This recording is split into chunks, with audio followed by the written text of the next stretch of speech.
Happy Friday, everybody, and welcome to the FYI podcast, where we talk about faith, life, adulting, relationships, finances, and so much more. I'm Micah Keneally, one of your hosts. I'm Josiah Keneally, the other one of your hosts, and we love the FYI podcast. We are fanatical about the intersection of the defining decade of your life and adding value. Our goal with this podcast is to add as much value as we can to your journey of life and faith and theology and adulting and the decisions that you're going to be making in your world, in your life, in your orbit. So thanks for orbiting with us.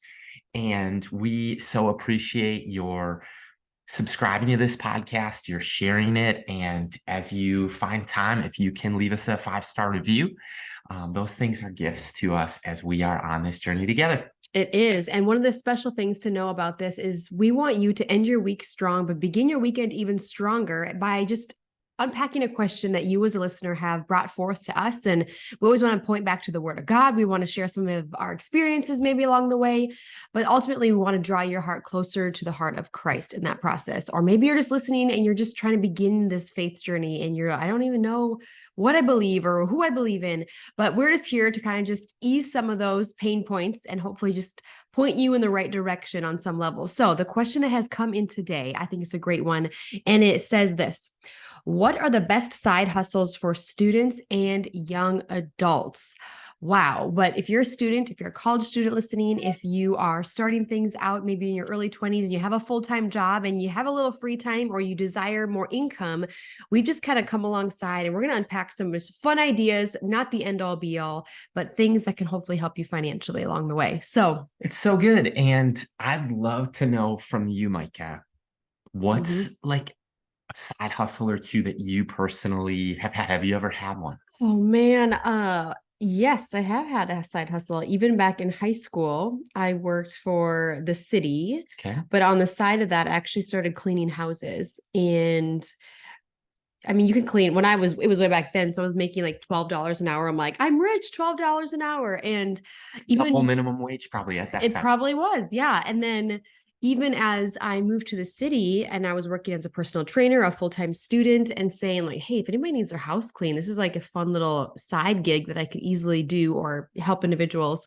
So I had a couple of those clients where you can set your own price. I mean, some people go, it's like, hey, 3 hours, $100, 2 hours, $100. You can set your rates and whatever. And I find cleaning therapeutic. So it was a good stress reliever for me when I was taking Greek and theology and all these other classes, just to like do something that was, I don't know, meaningful to me in the moment, because there's a beginning and an end. Like I could see the beginning of the house that's maybe needing some love. And then by the end, I'm like, accomplishment and money in my pocket. So that was just one fun thing. We each have two, but what was your first one? So did you share both of yours? I shared my first one, house cleaning. Go with the second one. Oh, okay. This one's cool. I've watched her do this other one. Okay. So this one is also therapeutic for me. And I love do-it-yourself projects. So HGTV, I love being inspired by that, but I've always had a creative eye. Ever since I was young. I remember being like in 4th, 5th grade, literally rearranging my bedroom, moving like a wardrobe that's probably a couple 100 pounds by myself as a 6th grader, because I wanted something different. I wanted something new. And with that, I think passion kind of stirred out because of my mom allowing me to be creative, my dad inspiring that as well.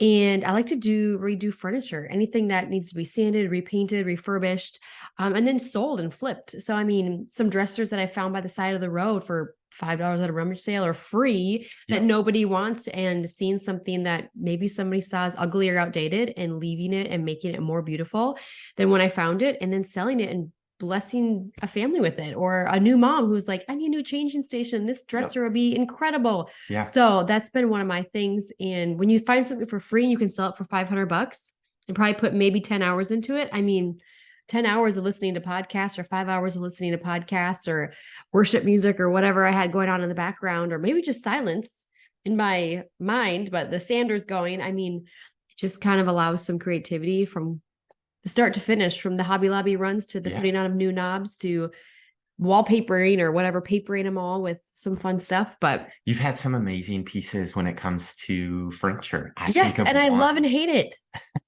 Because what happens? Well, I think of one that we got, I think 2 or 3 blocks away at a garage sale. To your point, it was like 10 or $15.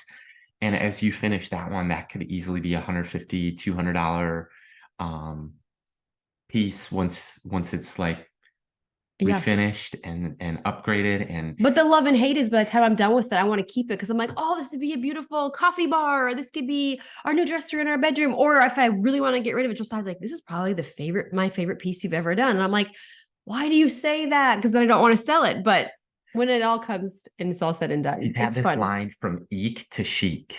Yes. With there's some pretty ugly furniture that I've been able to redo. For sure. And it's that old adage, one person's junk is another person's treasure. Yes. From trash to treasure, yes. to chic. Yeah. We're giving you all sorts of marketing slogans. But I think side hustles, I just found that with the rise of the gig economy. Yeah.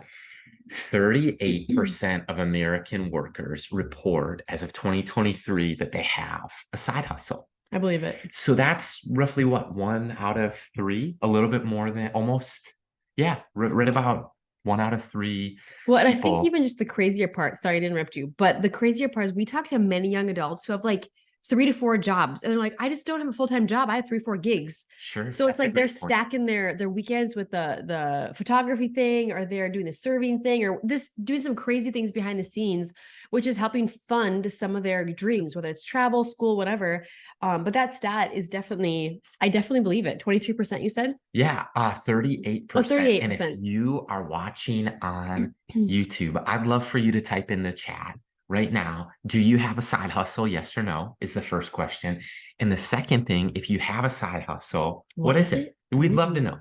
We'd love to know. And a couple side hustles that I've had, I tried out, I think it was during the pandemic, DoorDash. We had a friend who said he was making crazy, copious amounts of money. And sometimes with side hustles, it always sounds better than it is. We tried out DoorDashing together. And part of it, I think Micah was like 8 or 9 months pregnant, and all the bouncing, it was fun at first, but then it's like winter, and then it was cold, and then in pregnancy.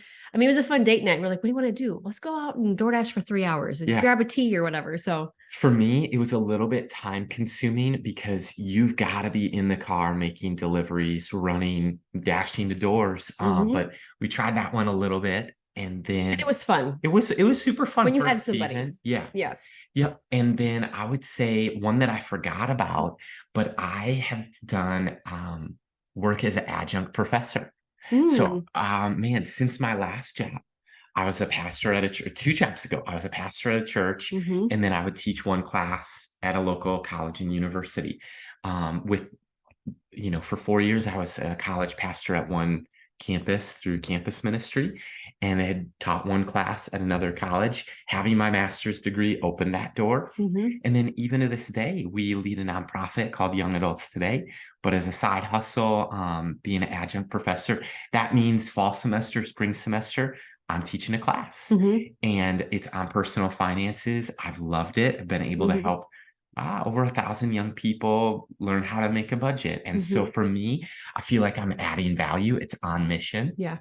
But it's a small amount of time when I look at grading and emails and teaching a class in person. And then I'd say one that I was inspired by my friend Ben Peters, who's been on this podcast. And he was talking about real estate, but as a college student, like me, he had a goal of graduating debt-free. And I didn't know this story until he shared it on the podcast. That's wild. But to refresh you with Ben Peters, he had an iPod, traded it for a Blu-ray player that wasn't working, got the Blu-ray player working, flipped that, traded it for a guy who had a surround sound system that was worth $6,000, cleaned it up, sold it, and it paid for a semester of his college. So he went from iPod and just buying and selling things on Craigslist. That inspired me with baseball cards. And so there's times even this past year where I've bought and sold some baseball card collections, and I was a card collector as a kid. So it was something that was fun. I have met some cool people, have had the opportunity to pray with people, both on the buying side and the selling side. And so I think that side hustles for me, we're going to list almost a dozen that you could maybe think about. But here's what scripture teaches. Two things, both from the book of Proverbs. And the first thing is Proverbs 6, verses 6-9. This is what it says. Go to the ant, consider its ways, and be wise. It has no commander, no overseer or ruler, yet it stores its provisions in summer and gathers its food at harvest. Talk about that for a second. Oh, man. I should have listened a little more because I was taking notes about to say next. I think it's just preparing for the future. It's thinking like something is going to happen. I mean, if you've ever seen them, I think of every time I read that, it's really funny, but I think of the Pixar film A Bug's Life. Yeah. Yeah. How the ants are getting ready and the grasshoppers remind me of the enemy who want to kill, steal, and destroy and like literally steal all that food. And I think sometimes that could be really so relatable to us. So like if you're truly going to think about the ant who's preparing for a season to come, and we're all going to experience a season to come. Like if there's breath in our lungs, there's something in our future. Like we are all going to experience a season. And one of those things to talk about the financial side even is to prepare for the future and to live and to be debt free. Currently is only going to set you up for success later, because even just thinking about how you can financially prepare, how you spend now, definitely indicates the condition of your heart, and how you save now and not hoard. I'm saying like be a cheerful giver in the process, but it's just preparing for the future in multiple ways. Spiritually, what's the investment, the return on investment, from our time spent, from our talent spent, from our money spent, from our, I don't know, education actually being utilized. So that's what I think of A Bug's Life, and some bizarre thoughts for me. Yeah. You know, John Wesley had this quote, and he said, do all the good you can, by all the means you can, in all the ways you can, in all the places you can, at all the times you can, to all the people you can, as long as you ever can. And you can see who the more theologically driven one is in that response even. Oh my gosh, I just love that quote. And we had a guest on Young Adults Today podcast named Oz Guinness, and his family started Guinness in Ireland. Fascinating guy, Oxford educated, and his grandfather came to faith under John Wesley's ministry. And part of how Guinness started is they lived by that motto, and they had three things as a company that they got from John Wesley, which was earn all you can, save all you can, and give all you can. And they paid workers higher than usual wages. They were philanthropic with their means. And I look at, it seems to do well with companies that do that. I look at Chick-fil-A, how they are able to, in almost every store, if it's side by side with the McDonald's, they'll do about 3 times, 4 times the revenue in each store, and they're only open 6 out of 7 days a week. They take Sundays off. I think Hobby Lobby would be another company that the Green family, we've even had the opportunity to learn from them a little bit. And that first proverb of Proverbs 6, I think of that often. Consider the ant and its ways and be wise. Storing up, doesn't have a leader, but it just kind of instinctively, innately knows that winter's coming, to have a rainy day fund, to have a snowy day fund. Well, the queen ant. Yes. Yeah. And in the process, I think that proverb is to be held in tension with another one, which comes from Proverbs 23:4, which says, don't wear yourself out to get rich. Proverbs 23:4, do not wear yourself out to get rich, and do not trust your own cleverness. I think that one concern that I have about the gig economy and the hustle culture is that if it's all about a get rich quick, or if the goal is for accumulation more so than contribution, if it's all about consumption, I don't know. I just think that those are two things to be held in tension, because it really speaks to the motive of the heart. And Jesus, Yeah. when he would teach about money, he would say things like, where your treasure is, there your heart will be also. So we come into this world naked with nothing. We're going to leave one day naked, having nothing to take with us. And so what is it all for? Is a great question to consider when the world is telling you rise and grind, hustle culture, the gig economy. Nothing wrong with the side hustle, but a great question to ask is why? Yeah, I think that's good. Well, I think also to keep in mind, like, I think it does come down to the condition of your heart, and it's learning how to manage money versus letting money manage you. And if you know how to live, give, save, all those different things, I think that's just helpful in the process of discovering, like, okay, yeah, we should hustle in some areas of life, but if there's no white space and there's no room to breathe, and every single waking minute of your day for the next 30, 40, 50 years is taken up for money, and then you reach the end of your life, retire, and you don't have much time to live, like, what was it all for? Yeah. It's like out of selfish ambition and vain gain, or whatever you want to say. So just knowing that money is not going away, or work is probably not going away. It's just, what do you want your life to look like? And begin with the end in mind. So I think those are some fun things. So when you're going through school, when you're going through college, or maybe you're married and you have that first kid, and you're like, oh my gosh, I didn't realize diapers and wipes were so much. Like, we don't have that in the budget. How are we going to do that? Well, here are some 9 ways or 9 things that we've kind of just discussed. So if you have a 9 to 5, maybe you do have a 5 to 9. Maybe you're in a season where you're single and you're like, you know what, I'm going to work that 40-hour work week. And then in addition to that, I'm going to hop in my car and do some deliveries. I'm going to do X, Y, and Z. So find a passion that you love, that you enjoy, or maybe your side gig and side hustle is something that scratches an itch that you don't necessarily do full time. And if you did do it full time, maybe that's not your ultimate desire, or maybe that wouldn't be enjoyable anymore. So knowing yourself, I think, is helpful in that process too. So as we are about to unpack these 8 or 9 different ideas, you might have some other ones. You might ask some friends, hey, do you have a side hustle that you recommend or could refer me to? Yeah. Before we do that, I think that there's 3 goals that I want you to think about. The first is your earning goal. The second is your savings goal. And then the third, that's probably most often overlooked, would be your giving goal. Because we can set audacious goals to accumulate and acquire and earn more. That's the earn all you can. Right. I think the savings goal comes incrementally and it comes naturally. The more that you're earning, it's also about saving for the future and stuff. But I really want to challenge the listener to be generous with both tithing, but above and beyond, being led by the Holy Spirit, being a percentage giver, being an anchor giver to some different organizations or causes or ministries that you believe in. But I'd want you to earn an amount this year, this next calendar year, that you've never earned before. I would want you to save an amount that you've never saved before, but I'd want you to give an amount that makes you sweat. I'd want you to grow that muscle in young adulthood, because freely it's given us, freely we give. Yeah, that's so good. Should I pack the first one? Bring it. All right, you guys. So now that Josiah shared the 3 things that could hopefully be on your to-do list or your prayer list for 2024.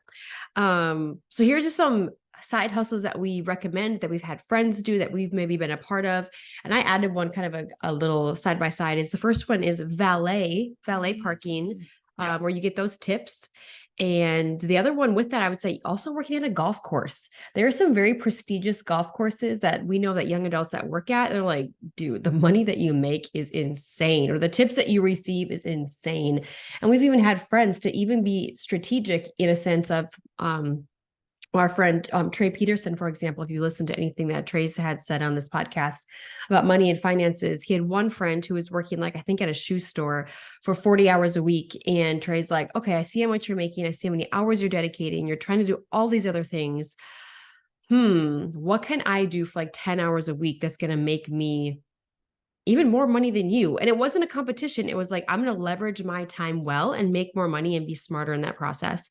So he picked up valet parking. He's like, dude, I work 10 hours a week. I get paid more than you, and I have more money than all my friends. And it's 10 hours. Yeah. So I think the golf course can also offer some fun things if you can get on a prestigious golf course and do, whether you're a sports fanatic and you just want to be in the sports world and, you know, donate your weekends for a whole summer or whatever that is and looks like. I think that could be really fun. And I don't want to say easy, but I mean, you don't need a full degree to do all that, Oh right? my gosh, I'll You can have a keep lot of us fun on while you track. do it. But one Oh, comment sorry. on the golf course Yeah. is I know two different college students who, from doing caddying, Yeah, that's what I'm saying. they did caddying and they made a certain amount base pay per hour tips, but then they applied for a caddying scholarship at the University of Minnesota and they got it, and it was full ride, and they had a fraternity house to live in. So that meant their education, room, boarding was all covered. Yeah. Is that cool? Oh my gosh, it is getting creative.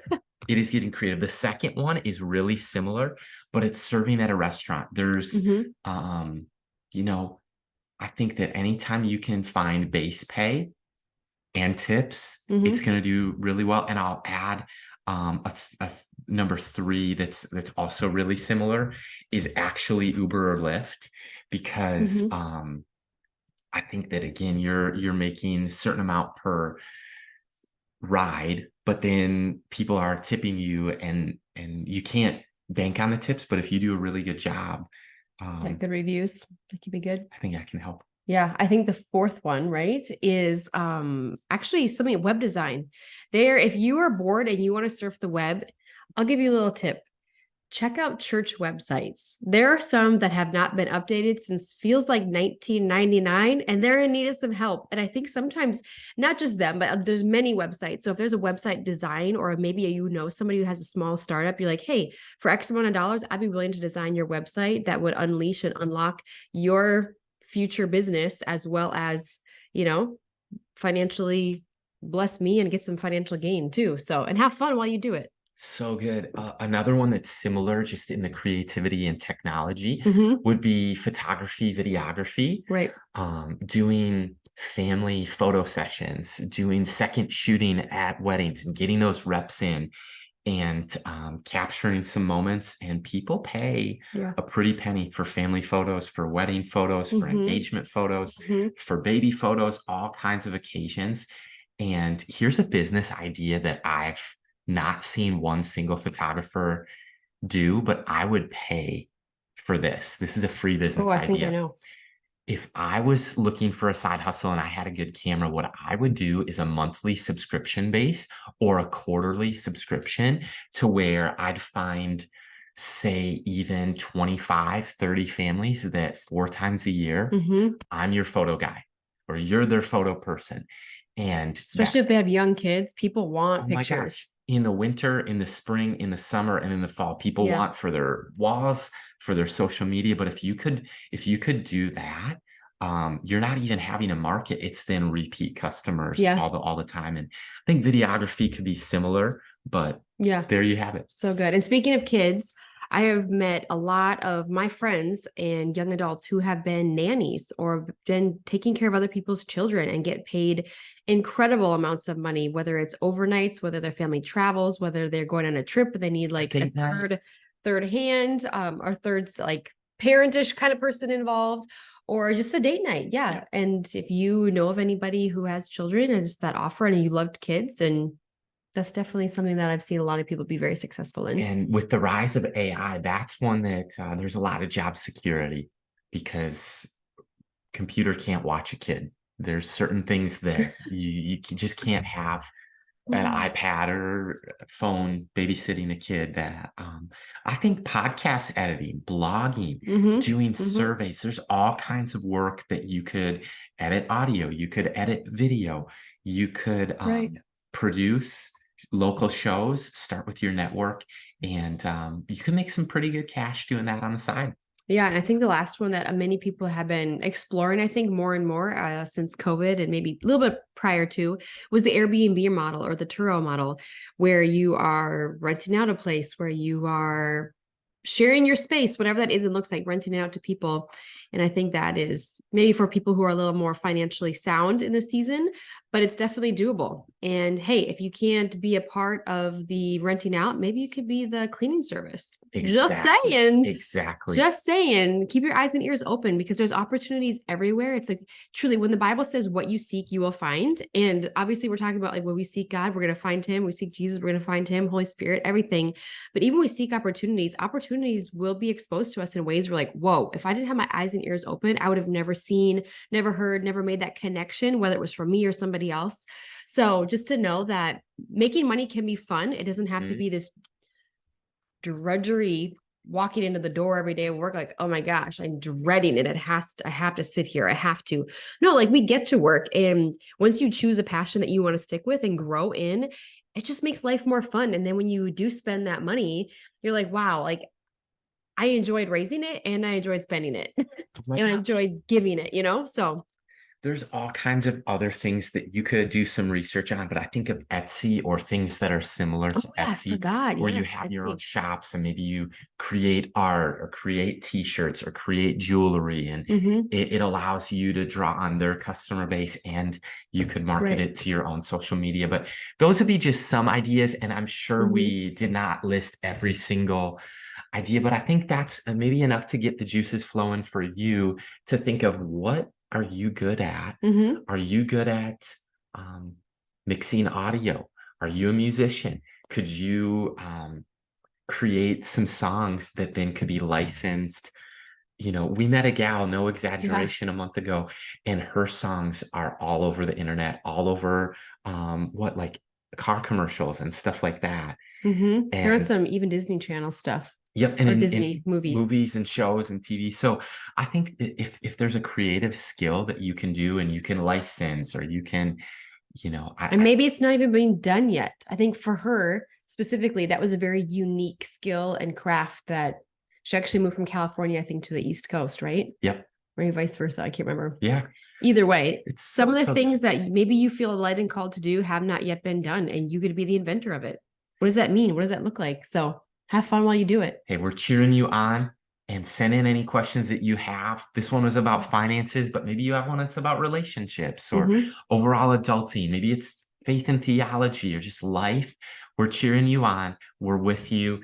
And check out some of these side hustle options. Thanks for the question. You're listening to the FYI podcast.